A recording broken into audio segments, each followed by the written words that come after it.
நம்ம யாருக்கிட்டயுமே இன்னைக்கு bike, car இல்லாம இல்லவே இல்லங்க. அப்படி பைக்கு, காரு இந்த மாரி வாகனங்கள் வச்சிருந்தோம்னா, நம்ம தெரிஞ்சுக்க வேண்டிய நெறைய விஷயங்கள் இருக்குது. அதுல நெறைய விஷயங்கள தெரிஞ்சுக்காதனால நெறைய நஷ்டம் நமக்கு வருது. அதுல நான் பட்ட ஒரு நஷ்டத்த தான் இந்த வீடியோல சொல்லப் போறேன். லாஸ்ட்டா ஒரு 20 நாளைக்கு முன்னாடி என்னுடைய கிரேட்டா கார வந்து நான் திருநெல்வேலி ஷோரூம்ல சர்வீஸுக்கு கொண்டு போய் விட்டுருப்பேன். நெறையா சொன்னேன். ₹2,00,000 வரைக்கும் செலவு இருக்கு. கொண்டு போய் விடப் போறேன். அடுத்த லடாக் ரைடுக்கு நான் என்னுடைய கிரேட்டா பாண்டியன ரெடி பண்றேன் அப்படின்னு சொல்லிட்டு, இன்னைக்கு அந்த கார நான் வந்து டெலிவரி எடுக்க போறேன். அதுக்கு தான் இப்ப காயல்பட்டினம் ரயில்வே ஸ்டேஷன்ல நிக்கிறேன். 10:15க்கு ட்ரெயின் இங்கேருந்து 10:15க்கு ட்ரெயின் போனோம்னா, நம்மள ஒரு 11:30, 11:45க்குள்ள இறக்கி விடுவாங்கன்னு நெனைக்கிறேன். திருநெல்வேலி ஜங்ஷன்ல. அங்கேருந்து ஒரு டாக்ஸியோ இல்லன்னா அந்த லோக்கல் பஸ் இருக்குது. அந்த பஸ்ல ஏறி நான் வண்ணாரப்பேட்டை இடத்துக்கு போனேன்னா, வண்ணாரப்பேட்டை அப்படிங்கிற திருநெல்வேலியில வண்ணாரப்பேட்டை அப்படிங்கிற ஒரு லொக்கேஷனுக்கு போனேன் அப்படின்னாச்சுன்னா, ஹூண்டாய் ஷோரூம் இருக்கு. அந்த ஷோரூம்ல தான் என் கார எடுக்க போறேன். இப்போ ட்ரெயின் வர்றதுக்கு இன்னும் ஒரு 5 நிமிஷம் இருக்கு. அதுக்குள்ள நம்ம வந்து என்ன நடந்துச்சுன்னு உங்ககிட்ட சின்னதா டக்குன்னு சொல்லிடுறேன் பார்த்துக்கிடுங்க.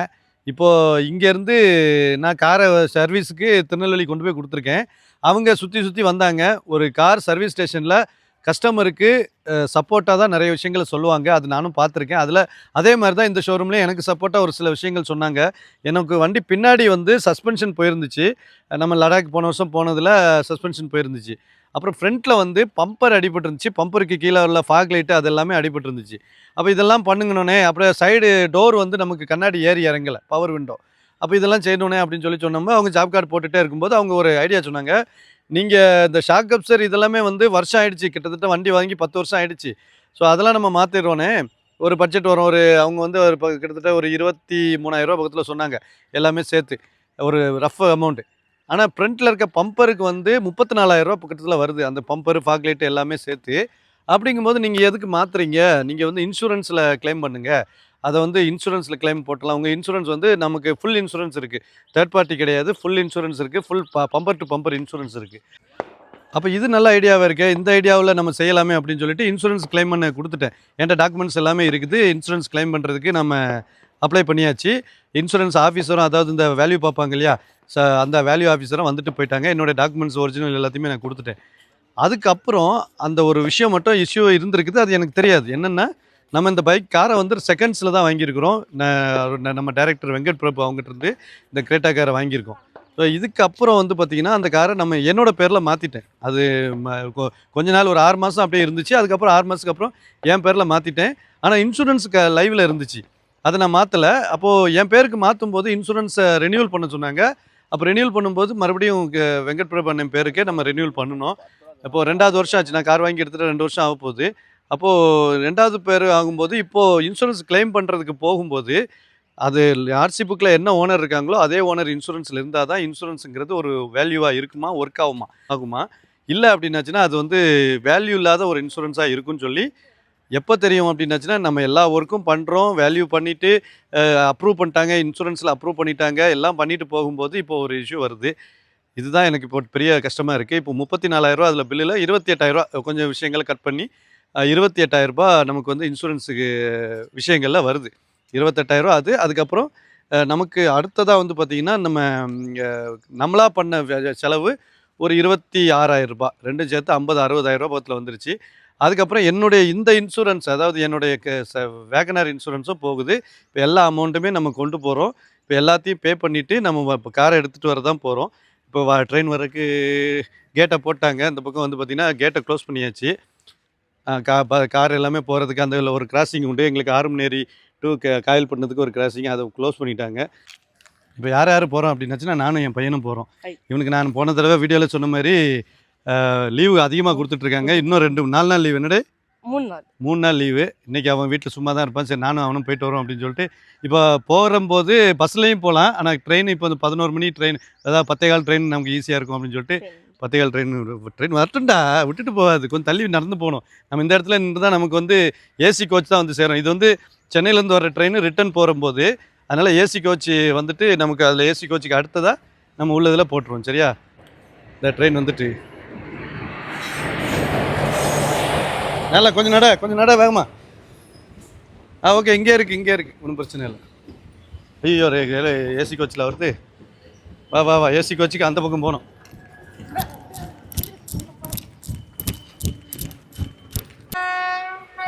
ட்ரெயின் ஜேர்னி எப்படி இருக்கு சாம்? பக்காவா இருக்கு.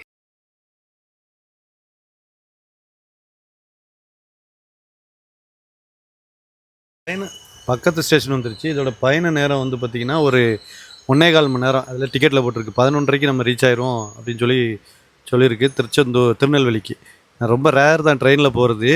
ஒரு வருஷத்துக்கு என்ன ஒரு 4 வாட்டி 3 வாட்டி போவேன், அவ்வளோதான். இந்த மாதிரி காரை விட்டோம்னா எடுத்துகிட்டு வர்றதுக்கோ இல்லை பைக்கை சர்வீஸ் விட்டோன்னா எடுத்துகிட்டு வர்றதுக்கோ மட்டும்தான் போவேன். மற்றபடி பிள்ளைகளுக்கு ஆசைப்பட்டால் அது ரொம்ப நாள் ஆயிடுச்சு, 2-3 வருஷம் ஆயிடுச்சு. இப்போ ஆசைப்பட்டால் இன்றைக்கி லீவ் வந்துருக்கு, அதனால் ஜாலியாக என்ஜாய் பண்ணிட்டு வரேன். ஆறுமுன்னேரி ரயில்வே ஸ்டேஷன். என்னடா சாப்பிட்டுட்டு இருக்க அப்படின்னு பார்த்தீங்கன்னா, வீட்டில் இருந்து கடலை எடுத்துகிட்டு வந்தேங்க. பிரியாணி டப்பாவில் கடலை எடுத்துகிட்டு வந்தேன், உடச்சி கொடுத்துட்ருக்கேன். நானும் அவனும் சாப்பிட்டுட்ருக்கோம். நல்லா இருக்கையா?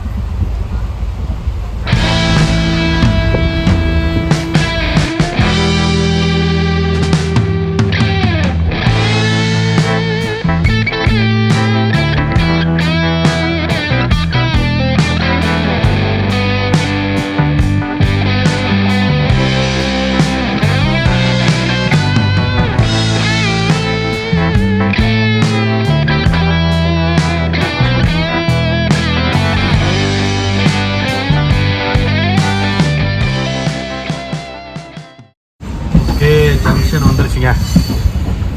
திருநெல்வேலி சந்திப்பு. கரெக்டாக மணி பார்த்தீங்கன்னா இப்போ 11:25 ஆகுது. 1 மணி நேரம் 10 நிமிஷத்தில் வந்துட்டாங்கடா. சீக்கிரம் வந்துட்டாங்க. இப்போ இங்கேருந்து அப்படியே நாங்கள் ட்ராக், இப்போ நாங்கள் ஃப்ரண்ட்டில் ட்ரெயின் இன்ஜினோட முன் பக்கம் இருக்கும், இன்ஜின் பக்கத்தில். அங்கேருந்து இறங்கி ஏறி வரணும். இறங்கி வந்து வெளியில் வந்து ஒரு பஸ் இருக்கும், அதில் ஒன்னாரப்பேட்டை பஸ் ஸ்டாப்பில் இறங்கிடலாம். வெளியே போய் ஒரு டீ காஃபி குடிச்சு தான் கண்டினியூ பண்ணுறேன். சரியா? என்ன அது இவ்வளோ ஒரு பிஸியான ரயில்வே ஸ்டேஷன் பார்த்தா, ரயில்வே இதில் பிளாட்ஃபாரத்தில் ஒரு ஆள் இல்லை.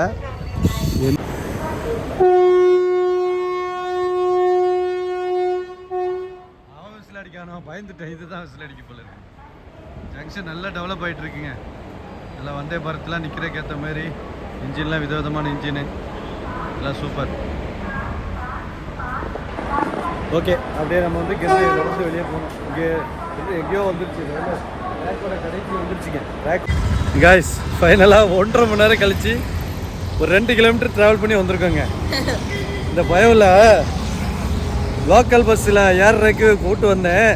தாழ்தள பேருந்துன்னு சொகுசு இது பேருந்துருக்குல, லோயர் கிரவுண்ட் பஸ்ஸு, அதில் தான் ஏறணுன்னான்ட்டு இவ்வளோ நேரம் வெயிட் பண்ணி பார்த்தோம். பஸ்ஸு வரல.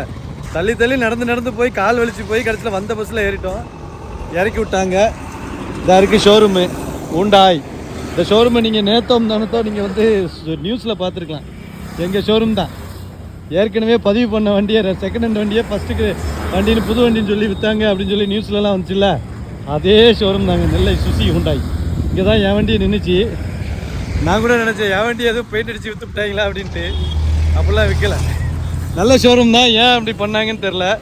ஒரே ஒரு விஷயம், அவங்களுக்கு நல்ல இழுக்கு கொண்டு போயிட்டு, மற்றபடி சர்வீஸ்லேயும் இதுலேயுமே சூப்பராக இருக்குது. நான் டாட்டா குட்டியான கூட இங்கே தான் எடுத்தேன். அந்த டாட்டா மோட்டார்ஸ்னுக்கு பற்றிலாம் நானும் என் பையனும் தான் வந்து எடுத்தேன். ஏன் ஞாபகம் இருக்கு அவனுக்கு? நம்ம இவன் ஒன்று ஒரு 4 வயசு இருப்பியா? 4 வயசு 4 நம்ம 2018 எடுத்தேன். அப்போது உனக்கு என்ன 4 வயசு. அந்த டைம் வந்து எடுத்த ஷோரூமுக்கு முன்னாடி நிற்கிறேன். உள்ளே போய் பேமெண்ட் கட்டிட்டு வண்டி எப்படி இருக்குன்னு பார்த்துட்டு உங்களுக்கு கண்டினியூ பண்ணுறேன். சரியா?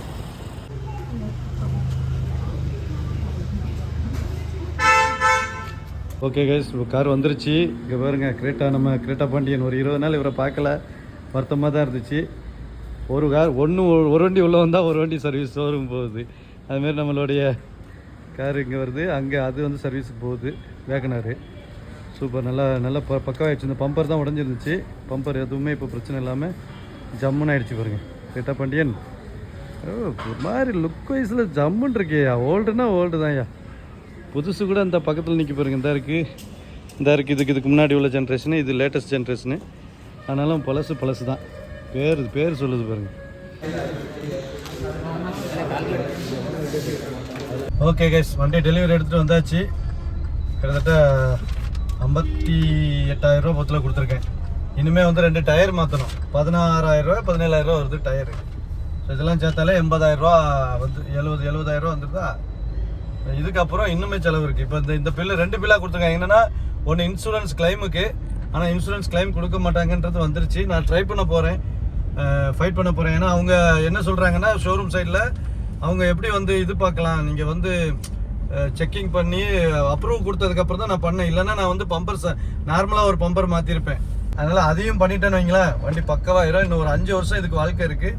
அந்த 5 வருஷத்தில் தலைவன் நல்லபடியாக நமக்கு பெர்ஃபார்மன்ஸ் பண்ணிடுவான்னு நினைக்கிறேன். ஏன்னா 1,07,000 8,000 கிலோமீட்டர் ஓடி இருக்கு இந்த வண்டி. 1,08,000 தான் ஓடி இருக்கு. இன்னும் 1,00,000 கிலோமீட்டர் தைரியமாக நம்ம ஓட்டலாம். ஒரு 4 வருஷம் பொறுமையாக ஓட்டலாம் சரி. கொஞ்சம் அதிகமாக நல்ல ரூல் இந்தியா முழுக்க போனாலும் சரி, இனிமே ஒரு 1,00,000 கிலோமீட்டர் ஓட்டலான்ற நம்பிக்கை எனக்கு இருக்குது. அதனால் இதோட நான் வந்து பார்த்தீங்கன்னா பையன் சாப்பாடுக்கு பசிக்குங்க போட்டு வரும்போதெல்லாம் தின்னுக்கிட்டே தான் வந்தான். ஸ்நாக்ஸ் வாங்கி கொடுத்தேன், ஜூஸ் வாங்கி கொடுத்தேன், என்னென்னமோ வாங்கி கொடுத்தேன். கடலை உடச்சி கொடுத்தேங்க. நான் இப்போ ட்ரெயினில் உட்காந்து என் கை வலிக்க கடலை உடச்சி கொடுத்தேன் வயலு அவனுக்கு. உருட்டு இல்லடா, கடலையை உருட்டாதான் இருந்துச்சு. கடலை நல்ல உருண்டை கடலை பார்த்துக்க. அந்த உருண்டை கடலையை உனக்கு உடச்சி கொடுத்தோம்ல. ஆனால் இப்போ பசிக்கிங்க. நாங்கள் வந்து நான்வெஜ் சாப்பிடல. இப்போ கொஞ்சம் 40 நல்லா வெஜ்ஜு சாப்பாடு தான் வாங்கி கொடுக்கணும். உதடு போகுது அந்த ஆளை. சரி, ஓகே. நான் அப்படியே போய் சாப்பிட்டுட்டு என் வீட்டுக்கு போகிறோம். இந்த வீடியோ இதோட முடிச்சுக்கிறேன். பாண்டியா நம்ம கையில் திருப்பி வந்துருச்சு. நம்ம இப்போ அலைன்மெண்ட் அதெல்லாம் கரெக்டாக இருக்கான்னு பார்க்கணும். நம்ம சாக்கப் சார் கொஞ்சம் பரவாயில்ல, நல்ல உயரம் வந்துருச்சு. அதெல்லாம் பார்த்தாலே தெரியுது. அதனால் எல்லாம் என்ஜாய் பண்ணிவிட்டு நான் வந்து வண்டியை பெட்ரோல் போட்டுட்டு வீட்டுக்கு போகிறேன். இந்த வீடியோ இதோட முடிச்சுக்கிறேன். இந்த வீடியோ பிடிச்சிருந்தா சப்ஸ்கிரைப் பண்ணிவிட்டு கூட இருக்க பெல் ஐக்கான் டிங் கிளிக் பண்ணுங்கள். அதேமாதிரி இன்சூரன்ஸில் இந்த மாதிரி பிரச்சனைகள் இருக்குது. இந்த பிரச்சனைகள் உங்ககிட்டயும் இருந்துச்சு அப்படின்னா அதை கொஞ்சம் சரி பண்ணிவிடுங்க. ஒன்று ஃபுல் இன்சூரன்ஸ் போட்டால் நீங்கள் உங்களுடைய வண்டி உங்கள் பேரில் இருந்தால் மட்டும் போடுங்க. இல்லை அப்படின்னா அடுத்தடுத்த ப்ராப்ளம்ஸ் வந்துக்கிட்டு தான் இருக்கும். சரி பண்ணிக்கிடுங்க. நான் போயிட்டு வரேன். நெக்ஸ்ட் வீடியோவில் மீட் பண்ணலாம். பை.